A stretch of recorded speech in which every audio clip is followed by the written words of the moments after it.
नमस्ते दोस्त, मैं रामानंद पंडित स्टडी पॉइंट में आपका स्वागत करता हूं। और आज हम लोग देखेंगे विज्ञान एवं प्रौद्योगिकी से संबंधित कुछ क्वेश्चन देखेंगे। तो शुरू करते हैं आज का इस वीडियो। क्वेश्चन 1 में है, अंतरिक्ष में जाने वाले प्रथम भारतीय राकेश शर्मा किस यान से गए थे। राकेश शर्मा जो थे किस यान से गए थे। ऑप्शन ए में है T2, सेकेंड में है ऑप्शन अपोलो द्वितीय, वोस्टक फर्स्ट, वोस्टक सेकेंड। तो राकेश शर्मा जो थे सोयूज़ T2 के द्वारा अंतरिक्ष में गए थे। सोयूज़ T2 जो था एक रसिया का यान था जो कि बैकावूर से उड़ान भरा था। कब उड़ान भरा था? तो 84 में 3 अप्रैल 1984 को राकेश शर्मा उड़ान भरे थे और 11 अप्रैल 84 को यानी 8 दिन के बाद पृथ्वी पे वापस आ गए थे। अगर अपोलो द्वितीय की बात करें तो अपोलो द्वितीय नील आर्मस्ट्रांग जो चंद्रमा पे पहले व्यक्ति थे जो कि कदम रखे थे, अपोलो द्वितीय के द्वारा गए थे।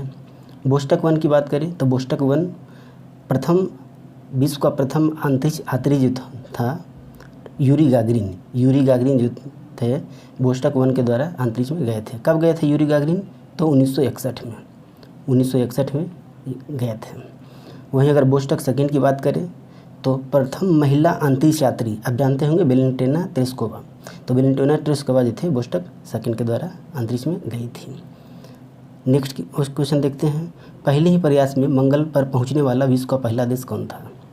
पहले ही प्रयास में, यहाँ देखिए, पहले ही प्रयास में मंगल ग्रह पर पहुंचने वाला विश्व का पहला देश कौन था। ऑप्शन में है रूस, अमेरिका, चीन, भारत। तो इसका सही आंसर हो जाएगा भारत। भारत एक मिशन चलाया था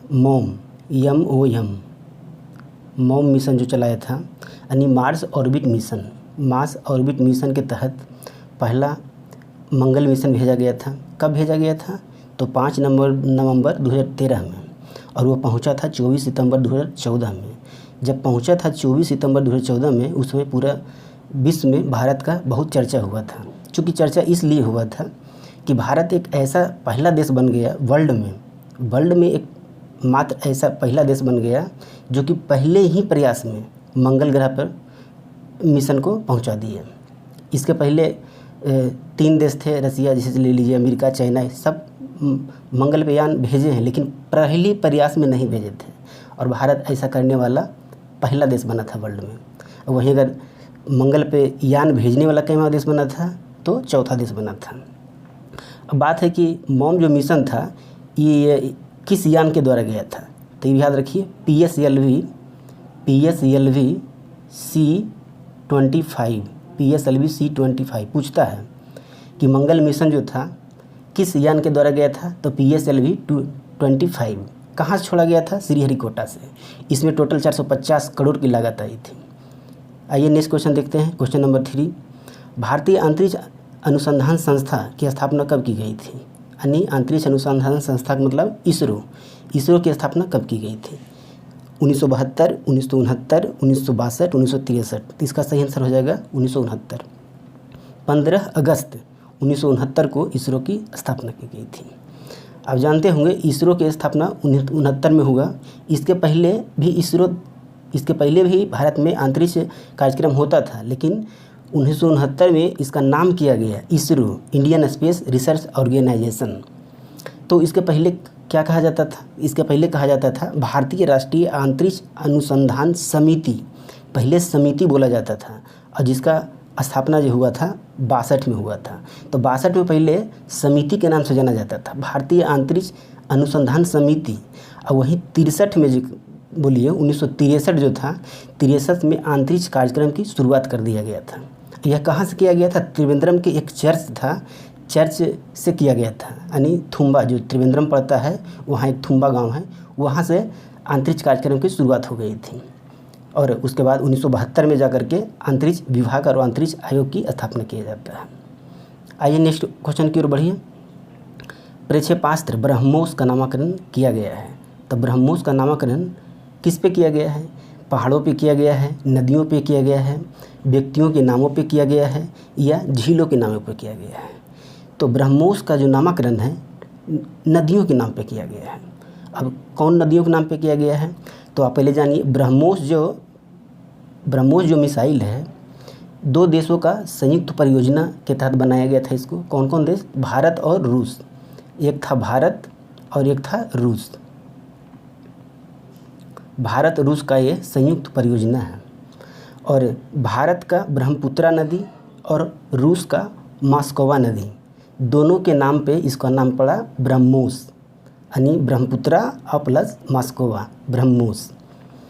और यह जो मिसाइल ब्रह्मोस है 70 से 70 में मार करता है, सुपरसोनिक क्रूज मिसाइल है। और एक याद रखिए, जैसे आप नाग को जानते हैं, नाग को क्या कहा जाता है, नाग जो मिसाइल है, दागो और भूल जाओ, फायर एंड फॉरगेट, उसी तरह इसको भी जो है ब्रह्मोस को भी दागो और भूल जाओ कहा जाता है, फायर एंड फॉरगेट। अगला क्वेश्चन देखिए, क्वेश्चन नंबर 5। क्वेश्चन नंबर 5 में कहता है निम्नलिखित में से कौन सी प्रक्षेपास्त्र जमीन से जमीन में मार करने वाला प्रक्षेपास्त्र है। तो जमीन से जमीन में कौन मार करता है, त्रिशूल, आकाश अस्त्र, पृथ्वी। तो इसमें सही आंसर हो जाएगा पृथ्वी। पृथ्वी जो है ज़मीन से ज़मीन मार करता है। इसका रेंज 40 से 250 किलोमीटर के आसपास होता है। वहीं अगर त्रिशूल की बात करें तो ये ज़मीन से ज़मीन मार करता है, जो कि इसका मैक्सिमम 9 किलोमीटर के आसपास रहता है। आकाश की बात करें, यह भी ज़मीन से हवा में मार करता है, इसका रेंज मैक्सिमम 25 किलोमीटर होता है। वहीं अस्त्र की बात करें तो अस्त्र हवा से हवा में मार करता है, इसका मैक्सिमम 25 किलोमीटर होता है। नेक्स्ट क्वेश्चन देखिए, क्वेश्चन नंबर 6। कौन सी कक्षीय उपग्रह पृथ्वी की परिक्रमा 24 घंटों में पूरी करती है। तो इसका कौन पूरी करती है 24 घंटों में। ऑप्शन ए है दीर्घवृत्तीय मोलनीय कक्षीय उपग्रह, भूतुल्यकारी उपग्रह, सौर तुल्यकारी उपग्रह, निम्न भू कक्षीय उपग्रह। तो इसका सही आंसर जो हो जाएगा भूतुल्यकारी उपग्रह हो जाएगा। भूतुल्यकारी उपग्रह का एक मतलब है कि इसका भूतुल्यकारी उपग्रह 36,000 किलोमीटर पे इसको स्थापित किया जाएगा। और 36,000 किलोमीटर स्थापित करने पर पृथ्वी जितना घंटा में एक बार रोटेट करती है, उतना ही टाइम में यानी 24 घंटा में भूतुल्यकारी उपग्रह जो रहेगा एक बार पृथ्वी को चक्कर लगाता है। इसलिए कहा जाता है भूतुल्यकारी उपग्रह, यानी जितना टाइम में पृथ्वी रोटेट करेगा उतना टाइम में ये भूतुल्यकारी उपग्रह, यानी इसमें जो स्थापित उपग्रह होगा वह भी 24 आवर में वो पूरा करेगा, इसलिए भूतुल्यकारी उपग्रह कहा जाता है। अगर निम्न भूतुल्यकारी उपग्रह की बात करें तो जितना भी मैपिंग सेटेलाइट होता है वो सब लोअर ऑर्बिट में रहता है। कहने का मतलब है 200 किलोमीटर से लेकर के इसका रेंज आता है 600 किलोमीटर, यानी मैपिंग सेटेलाइट जितना रहता है निम्न कक्षा में स्थापित किया जाता है। तो ये क्वेश्चन बहुत बढ़िया है, पूछता है कि भूतुल्यकारी उपग्रह कितने किलोमीटर पे स्थापित किया जाता है, तो आप कह सकते हैं 3600 किलोमीटर। क्वेश्चन नंबर 7 देखिए, 7 में है क्रायोजेनिक इंजन का पहली बार प्रयोग किस देश के द्वारा किया गया था। क्रायोजेनिक इंजन, पहले समझिए क्रायोजेनिक इंजन है क्या। तो क्रायोजेनिक इंजन जो है वैसे इंजन जो क्रायोजेनिक टेम्परेचर पे सही तरीके से काम कर ले, उस इंजन को क्रायोजेनिक इंजन कहा जाता है। अब बात आता है क्रायोजेनिक ताप क्या है। तो क्रायोजेनिक ताप जो है 0 डिग्री सेंटीग्रेड से लेके -150, 0 डिग्री सेंटीग्रेड से लेके -150 डिग्री सेंटीग्रेड पे जो ताप होता है, ताप का रेंज होता है, यह क्रायोजेनिक ताप कहलाता है। तो क्रायोजेनिक ताप का क्रायोजेनिक इंजन का यूज कहाँ होता है। तो यूज अंतरिक्ष में होता है। अंतरिक्ष में इसलिए होता है, जैसे अगर हमको चंद्रमा पे कोई यान भेजना है तो वहाँ तब जानते हैं दिन में बहुत ज़्यादा टेम्परेचर होता है और रात में बहुत ही कम टेम्परेचर -180 के आसपास चला जाता है। तो वहाँ मेरा इंजन काम कैसे करेगा। आखिर इंजन में जो फ्यूल रहेगा, जैसे हाइड्रोजन रहेगा, ऑक्सीजन रहेगा, तो निगेटिव में चला जाएगा, कैसे वर्क करेगा। तो क्रायोजेनिक इंजन जो है, अगर हाइड्रोजन 250 माइनस भी चला गया, ऑक्सीजन -150 से ऊपर भी चला गया, फिर भी यह इंजन जो है काम करता रहेगा। तो इस इंजन को क्रायोजेनिक इंजन कहा जाता है। और क्रायोजेनिक इंजन को सर्वप्रथम प्रयोग किया था अमेरिका ही बनाया था। भारत भी बनाया 2006 में, तमिलनाडु में इसका किया गया और भारत ऐसा करने वाला वर्ल्ड का 6ठा देश बना था। आइए क्वेश्चन नंबर 8 देखें। किस देश के अंतरिक्ष यात्रियों को कॉस्मोनाइट्स कहा जाता है। बहुत बढ़िया क्वेश्चन। कॉस्मोनाइट्स, किस देश के अंतरिक्ष यात्री को कॉस्मोनाइट्स कहा जाता है। तो कॉस्मोनाइट जो है USSR यानी रसिया के अंतरिक्ष यात्री को कॉस्मोनाइट कहा जाता है। वहीं अगर USA की बात करें तो एस्ट्रोनाइट्स कहा जाता है उसको, एस्ट्रोनाइट्स, एस्ट्रोनाइट्स कहा जाता है। वहीं चाइना का क्या कहा जाता है, बाइकोनाइट्स कहा जाता है, ट्राइकोनाइट्स। और तो इस तरह से कॉस्मोनाइट्स क्यों कहा जाता है, तो यूएसएसआर यानी रसिया हो जाएगा। अगर यहाँ बात करें इंडिया का स्पेस एजेंसी को क्या कहा जाता है, तो इसरो है। उसी तरह अगर यूएसए का एजेंसी का नाम क्या है, तो नासा। याद रखिए। जापान का कहे तो जक्सा, जापान का जक्सा। पाकिस्तान का क्या है, तो पाकिस्तान का हो जाता है सुपार्को पाकिस्तान का अंतरिक्ष एजेंसी को कहा जाता है। वहीं यूरोपियन स्पेस एजेंसी यानी ईसा कहा जाता है। चाइना का चाइना नेशनल स्पेस एजेंसी कहा जाता है, यानी CNSA। नेक्स्ट क्वेश्चन देखिए, क्वेश्चन नंबर 9। भारत का पहला चंद्रयान 1 को कब प्रक्षेपित किया गया था, यानी चंद्रयान 1 को कब प्रक्षेपित किया गया था? 22 अक्टूबर 2008 में, 24 सितंबर 2014 में, 5 नवंबर 2013 में, 10 अक्टूबर 2010 में। कब किया गया था? तो इसका सही आंसर हो जाएगा ऑप्शन ए, 22 अक्टूबर 2008 में। यानी चंद्रयान प्रथम को 22 अक्टूबर 2008 में प्रक्षेपित किया गया था। इसको किस यान के द्वारा भेजा गया था? बहुत ही बढ़िया क्वेश्चन है। तो इसको भेजा गया था PSLV-C11 के द्वारा भेजा गया था। और भारत ऐसा करने वाला उस समय जो था 6ठा देश बना था, चंद्रयान 1। और अगर 24 सितंबर 2014 की बात करें, 24 सितंबर 2014, तो इस समय मंगलयान को भेजा गया था। पीछे वाला क्वेश्चन में हम लोग देखें कि 24 सितंबर 2014 को मंगलयान पहुंचता है और भारत जो है वर्ल्ड में प्रथम ऐसा देश बन जाता है जो कि पहले ही प्रयास में मंगलयान को सफल बना देता है। वहीं 5 नवंबर 2013 की बात करें तो मंगल मिशन छोड़ा जाता है और 24 सितंबर 2014 को मंगल मिशन पहुंचता है। कि चंद्रयान 2 जो हाल ही फिलहाल में छोड़ा गया है, चंद्रयान 2 को कब प्रक्षेपित किया गया? तो चंद्रयान 2 को 22 जुलाई, याद रखिएगा, 22 जुलाई 2019 को चंद्रयान 2 को छोड़ा गया। आइए नेक्स्ट क्वेश्चन देखते हैं, क्वेश्चन नंबर 10। भारत ने परमाणु परीक्षण कब किया था? भारत ने परमाणु परीक्षण कब किया था कि प्रथम परमाणु परीक्षण कब किया था? तो इसका आंसर बताइए क्या होगा? प्रथम परमाणु परीक्षण क्या किया गया, कब किया गया था? आप याद रखिए, दोनों परमाणु परीक्षण जो था, प्रथम हो या द्वितीय हो, दोनों ही पोखरण में किया गया था, पहली बात। अब पूछा है प्रथम परमाणु परीक्षण कब किया गया था, तो प्रथम परमाणु परीक्षण जो है 18 मई 1974 को किया गया था, 18 मई 1974 को। और इसका जो कोडिंग क्या रखा गया था, तो स्माइल बुद्धा रखा गया था प्रथम में। और इसमें ईंधन क्या प्रयोग किया गया था, तो इसमें प्लूटोनिक ईंधन प्रयोग किया गया था। पूछता है कि प्रथम परमाणु विस्फोट जो हुआ था उसमें कौन सा ईंधन का प्रयोग किया गया था, तो उसमें प्लूटोनिक ईंधन का प्रयोग किया गया था। वहीं अगर सेकेंड पूछेगा, सेकेंड परमाणु परीक्षण कब किया गया था, तो 13 मई 1998 को, 11 से 13 मई 1998 को सेकेंड परमाणु विस्फोट किया गया था भारत में। और उस समय का जो कोड था, उस समय का कोड रखा गया था शक्ति 98, जो कि 98 में छोड़ा गया था, तो शक्ति 98 रखा गया था। और उस समय उसका ईंधन के रूप में यूरेनियम, ट्रिटियम और ड्यूटेरियम का प्रयोग किया गया था। वही ऑप्शन अगर सी की बात करें, 19 अप्रैल 1975, तो 19 अप्रैल 1975 को आर्यभट्ट छोड़ा गया था। 19 अप्रैल 1975 को आर्यभट्ट को छोड़ा गया था। और वहीं 19 जून 1981 को क्या छोड़ा गया था?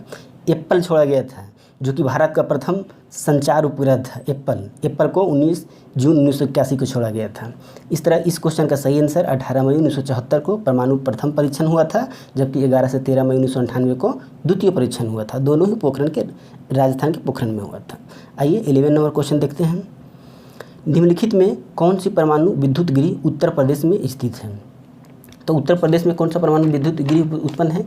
ऑप्शन ए की बात करें, कैगा परमाणु विद्युत केंद्र, तो कैगा परमाणु विद्युत केंद्र तो ये कर्नाटक में है। कुंडकुलम परमाणु विद्युत गिरी, कुंडकुलम तो तमिलनाडु में पड़ जाएगा। अगर नैरोरा परमाणु विद्युत गिरी की बात करें तो नैरोरा परमाणु विद्युत, सही इसका आंसर हो जाएगा। यानी यूपी में नैरोरा, जो कि कहाँ पे है? बुलंदशहर, नैरोरा के यूपी के बुलंदशहर में स्थित है। तारापुर परमाणु विद्युत की बात करें तो यह तो महाराष्ट्र में है, जिसको 1972 में बनाया गया था। नेक्स्ट क्वेश्चन देखिए, क्वेश्चन नंबर 12 में है, गुरु जल बोर्ड का मुख्यालय किस शहर में है? तो गुरु जल बोर्ड का मुख्यालय मुंबई में है। जादूगोड़ा की बात करें तो जादूगोड़ा में क्या है, भारतीय यूरेनियम निगम लिमिटेड है। वहीं हैदराबाद में परमाणु पदार्थ निर्देशालय का मुख्यालय हैदराबाद में है। नेक्स्ट क्वेश्चन देखिए, क्वेश्चन नंबर 13, निम्नलिखित में कौन सी कंपनी का संबंध अमेरिका से है। अब बताइए कौन सी कंपनी इसमें अमेरिका की है, सोनी है या लेनोवो है या सैमसंग है या वालमार्ट है। तो वालमार्ट जो है अमेरिका का कंपनी है। यहीं सोनी की बात करें तो सोनी कहाँ का कंपनी है, जापान का है, सोनी जापान का कंपनी है। लेनोवो की बात करें तो लेनोवो चाइना का है, लेनोवो चाइना का है। सैमसंग कहाँ का है, Samsung company Samsung south Korea का है, सैमसंग साउथ कोरिया का है। अगर नोकिया पूछे तो नोकिया फिनलैंड का है, वोडाफोन यूके का हो जाएगा, और अमेरिका का वालमार्ट हो जाएगा। अमेरिका का वालमार्ट के अलावा इंटेल हो गया, याहू हो गया, गूगल हो गया, डेल हो गया, ये सब अमेरिका का कंपनी है, इसलिए इसका सही आंसर डी हो जाएगा। नेक्स्ट क्वेश्चन, रेफ्रिजरेटर में खाद्य पदार्थों को ताज़ा रखने के लिए सुरक्षित तापमान क्या होनी चाहिए। तो उसका सुरक्षित तापमान जो है 4 डिग्री सेंटीग्रेड होना चाहिए। आप जानते हैं 4 डिग्री सेंटीग्रेड पे जो पानी का आयतन जो होता है मैक्सिमम होता है। यह भी क्वेश्चन में पूछा जाता है। क्वेश्चन नंबर 15 की बात करें, भारत द्वारा अपने देश में विकसित हल्के युद्ध विमान कौन सी थी। यानी अपने देश में जो विकसित किया गया था और वो भी हल्के विमान, तो वह कौन था। तो चेतक था, ब्रह्मोस था, अस्त्र था, तेजस था। तो इसका आंसर हो जाएगा तेजस। ब्रह्मोस जो किन दो देशों की संयुक्त परियोजना है, तो रूस और इंडिया, जो कि रूस के ब्रह्मपुत्रा और रसिया का मस्कोवा नदी के नाम पे किया गया है। अच्छा, तेजस जो हल्का विमान है, लड़ाकू विमान है तेजस, जो कि भारत में विकसित किया गया है, स्वदेश निर्मित है, इसका निर्माण कौन किया है। तो इसका निर्माण हिंदुस्तान एरोनॉटिक्स लिमिटेड किया है, याद रखिए पूछता है। और यह जो है हवा में मार करने वाला लड़ाकू विमान है, हिंदुस्तान एरोनॉटिक्स लिमिटेड। इसका मुख्यालय कहाँ है, तो बंगलौर में है। 16 नंबर क्वेश्चन देखिए, किसे भारतीय मिसाइल प्रौद्योगिकी का पिता कहा जाता है। मिसाइल प्रौद्योगिकी का पिता यानी मिसाइल मैन भी कह सकते हैं। तो मिसाइल मैन या मिसाइल प्रौद्योगिकी के पिता किसे कहा जाता है। तो इसका सही आंसर हो जाएगा APJ अब्दुल कलाम। APJ अब्दुल कलाम को मिसाइल मैन या मिसाइल प्रौद्योगिकी, भारतीय मिसाइल प्रौद्योगिकी का पिता कहा जाता है। वहीं डॉक्टर विक्रम साराभाई की बात करें, इसमें बहुत कन्फ्यूज होता है। डॉक्टर विक्रम साराभाई को कहा जाता है भारतीय अंतरिक्ष कार्यक्रम के जनक, अंतरिक्ष कार्यक्रम के जनक विक्रम साराभाई को कहा जाता है। वहीं होमी जहांगीर भाभा, इनको कहा जाता है फादर ऑफ न्यूक्लियर प्रोग्राम, यानी परमाणु विस्फोट का जनक कहा जाता है। होमी जहांगीर भाभा को परमाणु विस्फोट का जनक कहा जाता है। वहीं विक्रम साराभाई को अंतरिक्ष कार्यक्रम का जनक कहा जाता है। और APJ अब्दुल कलाम को मिसाइल मैन कहा जाता है। क्वेश्चन नंबर 17 देखिए, निम्नलिखित में कौन सी भारतीय अनुसंधान केंद्र उत्तरी ध्रुव में स्थित है। तो उत्तरी ध्रुव में कौन सी स्थित है। अगर दक्षिणी गंगोत्री की बात करें तो दक्षिणी गंगोत्री दक्षिणी ध्रुव में स्थापित होने वाला प्रथम अनुसंधान केंद्र था जो भारत का था। अब मैत्री जो था, गंगोत्री के बाद मैत्री आया था और मैत्री के बाद भारती आया था। यानी ये ऊपर का जो ABC में जो है टोटल साउथ पोल पे है, साउथ पोल पे है। और हिमाद्री जो है नॉर्थ पोल पे है, नॉर्थ पोल पे। यानी कह सकते हैं कि नॉर्थ पोल पे यानी उत्तरी ध्रुव में कौन सा भारत का अनुसंधान केंद्र है, तो हिमाद्री इसका सही आंसर हो जाएगा। क्वेश्चन नंबर 18 देखिए, PSLV का पूरा नाम क्या होता है। PSLV का पूरा नाम, तो PSLV का पूरा नाम क्या होता है, polar satellite launch vehicle, polar satellite launch vehicle. अगर पूछ जाता है GSLV का फुल फॉर्म क्या होता है, तो जियो stationery of satellite launch vehicle होता है GSLV का। क्वेश्चन नंबर 19 देखिए, भाभा परमाणु अनुसंधान केंद्र किस शहर में स्थित है। तो भाभा परमाणु अनुसंधान केंद्र कहाँ स्थित है, यह हो जाएगा मुंबई में, मुंबई इसका सही आंसर हो जाएगा। क्वेश्चन नंबर 20 देखिए, किस देश ने ग्रीन हाउस उत्सर्जन की मॉनिटरिंग के लिए विश्व का पहला उपग्रह छोड़ा है। यानी ग्रीन हाउस जो बढ़ रहा है, इसके लिए मॉनिटरिंग के लिए विश्व का पहला उपग्रह किस देश के द्वारा छोड़ा गया है। तो यह जो है जापान के द्वारा छोड़ा गया है। कब छोड़ा गया था, तो 2009 में जापान के द्वारा छोड़ा गया था। नेक्स्ट क्वेश्चन देखिए, विक्रम साराभाई अंतरिक्ष केंद्र कहाँ स्थित है। विक्रम सारा अंतरिक्ष केंद्र कहाँ है, तो ये इसका सही आंसर हो जाएगा त्रिवेंद्रम में स्थित है, विक्रमसभा है। श्रीहरिकोटा की बात करें तो श्रीहरिकोटा में क्या है, सतीश धवन अंतरिक्ष केंद्र, जो कि प्रक्षेपण केंद्र है, सतीश धवन अंतरिक्ष केंद्र। और दूसरा भी प्रक्षेपण केंद्र बन रहा है तमिलनाडु में, काम चालू हो गया है। चेन्नई की, यही चेन्नई में जो है सेकेंड प्रक्षेपण केंद्र बन रहा है चेन्नई में एक। और श्रीहरिकोटा जो है आंध्र प्रदेश में पड़ता है, उसको किनके नाम पे रखा गया है, तो सतीश धवन अंतरिक्ष केंद्र। तो इसमें पूछा था विक्रम साराभाई अंतरिक्ष केंद्र कहाँ स्थित है, तो विक्रम साराभाई अंतरिक्ष केंद्र त्रिवेंद्रम में स्थित है। वहीं सतीश धवन श्रीहरिकोटा हैदराबाद में स्थित है। क्वेश्चन नंबर 22 देखिए, इंदिरा गांधी परमाणु अनुसंधान केंद्र स्थित है। इंदिरा गांधी परमाणु अनुसंधान केंद्र कहाँ स्थित है, तो इसका सही आंसर हो जाएगा कलपक्कम में स्थित है। इसको स्थापना कब हुआ था, तो कलपक्कम में स्थापना 1971 में हुआ था और 1997 से काम करना भी स्टार्ट किया था। 1997 से काम करना शुरू कर दिया था। इसका शॉर्ट नेम जो है कभी कभी कामनी भी पूछा जाता है। आपको कलपक्कम नहीं कहा कि कामनी पूछेगा, कामनी परमाणु अनुसंधान केंद्र कहाँ स्थित है या कामनी कहाँ स्थित है, तो तमिलनाडु के कलपक्कम में स्थित है। और कलपक्कम जो है वर्ल्ड का एकमात्र ऐसा अनुसंधान केंद्र है जो कि थोरियम 31 और यूरेनियम 233 का प्रयोग करता है ईंधन के रूप में। इसलिए बहुत ही महत्वपूर्ण यह परमाणु अनुसंधान केंद्र है जो कि थोरियम और यूरेनियम 233 का प्रयोग करता है। नेक्स्ट क्वेश्चन देखिए 23, भारत का प्रथम प्रौद्योगिक संस्था कहाँ स्थित है। भारत का प्रथम प्रौद्योगिक संस्था कौन था या कौन है, यह क्वेश्चन जो है डायरेक्ट कितना एग्जाम में पूछा गया है ना। IIT खड़गपुर हो गया, IIT कानपुर हो गया, IIT मुंबई, IIT दिल्ली। तो इसका सही आंसर जो होगा IIT खड़गपुर। खड़गपुर जो था भारत के प्रथम इंजीनियरिंग संस्था था। इसका स्थापना कब हुआ था, तो 1951 में इसका स्थापना हुआ था। वहीं IIT कानपुर की बात करें तो कानपुर की स्थापना 1959 में हुआ था। और वहीं मुंबई की बात करें तो यह इसका स्थापना 1958 में हुआ था। 1958 में हुआ था। IIT दिल्ली की बात करें तो 1978 में इसका स्थापना हुआ था। मतलब आज़ादी के बाद 1951 में सर्वप्रथम खड़गपुर IIT संस्था का स्थापना किया गया था। इसलिए भारत का प्रथम प्रौद्योगिकी संस्था कौन सा है, तो खड़गपुर है। नेक्स्ट क्वेश्चन देखिए, क्वेश्चन नंबर 24, किस देश के द्वारा विश्व का पहला उपग्रह स्पुतनिक छोड़ा गया था। तो स्पुतनिक किस देश के द्वारा छोड़ा गया था, यह स्पुतनिक जो था विश्व का पहला अंतरिक्ष यान था, जो कि कौन भेजा था, रूस के द्वारा भेजा गया था। इसलिए इसका सही आंसर हो जाएगा सोवियत संघ रूस। कब भेजा था वह, तो ये भेजा था 4 अक्टूबर 1957, 4 अक्टूबर 1957 को भेजा था। और उसके कुछ ही दिन बाद 3 नवंबर 1957 में स्पुतनिक सेकेंड को भेजा जाता है, यानी स्पुतनिक सेकेंड। तो सेकेंड आप पढ़े होंगे कि अंतरिक्ष में जाने वाला प्रथम कुत्ता कौन था, उसका नाम क्या था, तो उसका नाम लाइका था। तो लाइका जो था स्पुतनिक सेकेंड के द्वारा छोड़ा गया था। आगे क्वेश्चन देखिए 24 नंबर, सूर्य के किरणों द्वारा चिकित्सा विज्ञान की किस शाखा के अंतर्गत आती है। सूर्य के किरणों द्वारा चिकित्सा विज्ञान के किस शाखा के अंतर्गत आती है, तो ये इसको जो कहा जाता है हेलियोथेरेपी कहा जाता है। हेलियोथेरेपी इस उपचार की विधि को हेलियोथेरेपी कहा जाता है। नेक्स्ट क्वेश्चन देखिए 26, विश्व का पहला परमाणु बिजली घर किस देश में स्थापित किया गया था।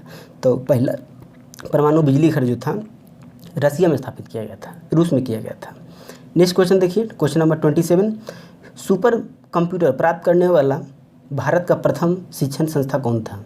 तो प्रथम शिक्षण संस्था कौन था जो कि सुपर कंप्यूटर प्राप्त किया था, तो IIT कानपुर को मिला था प्रथम सुपर कंप्यूटर।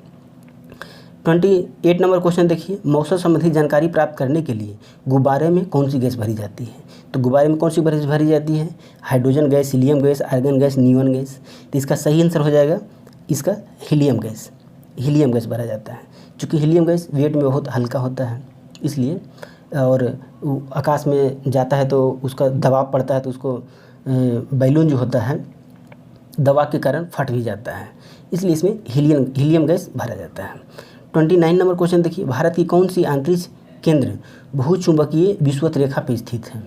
भूचुंबकीय विषुवत रेखा कहने का मतलब जो भूचुंबकीय विषुवत रेखा जो गुजरता है उस पे स्थित है। तो ऐसा कौन सा अंतरिक्ष केंद्र है जो कि इस रेखा पे स्थित है या इस रेखा के मद्देनज़र देखते हुए उसको वहाँ स्थापित किया गया है।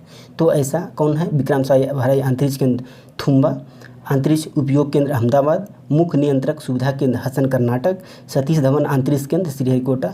इसमें सही आंसर हो जाएगा इसका विक्रम साराभाई अंतरिक्ष केंद्र थुम्बा। थुम्बा कहाँ पड़ता है? तो त्रिवेंद्रम, TBC में। थुम्बा जो पड़ता है त्रिवेंद्रम में पड़ता है और अंतरिक्ष उपयोग केंद्र है अहमदाबाद में है। मुख्य नियंत्रक सुविधा कहाँ है जहाँ से मॉनिटरिंग किया जाता है सैटेलाइट को? तो ये हसन कर्नाटक में स्थित है। वहीं सतीश धवन अंतरिक्ष केंद्र जो है श्रीहरिकोटा आंध्र प्रदेश में स्थित है। क्वेश्चन नंबर 30 देखिए, जो कि लास्ट क्वेश्चन है। भारत डायनामिक लिमिटेड का मुख्यालय कहाँ है? तो भारत डायनामिक लिमिटेड का मुख्यालय कहाँ है? हैदराबाद। हैदराबाद इसका सही आंसर हो जाएगा। और 30 क्वेश्चन का ये जो सेट था समाप्त हो गया। और सेट कैसा था आप कमेंट करना ना भूलें कि ताकि हमको थोड़ा सा मोटिवेट हो जाए और आगे भी इसी तरह बढ़िया बढ़िया वीडियो ला सकें। तो आज का वीडियो के लास्ट में मैंने एक सवाल ऐड किया है, आपको इस सवाल का आंसर कमेंट बॉक्स में बताना है। सवाल में है, चंद्रमा पे उगाई जाने वाली प्रथम फसल कौन सी थी? चंद्रमा पे उगाई जाने वाली प्रथम फसल कौन सी थी? आप इसका आंसर कमेंट बॉक्स में बताइए और अगले वीडियो में हम इसका सही आंसर जो होगा उसको लाके आप लोग के साथ डिस्कस करेंगे। थैंक यू, धन्यवाद।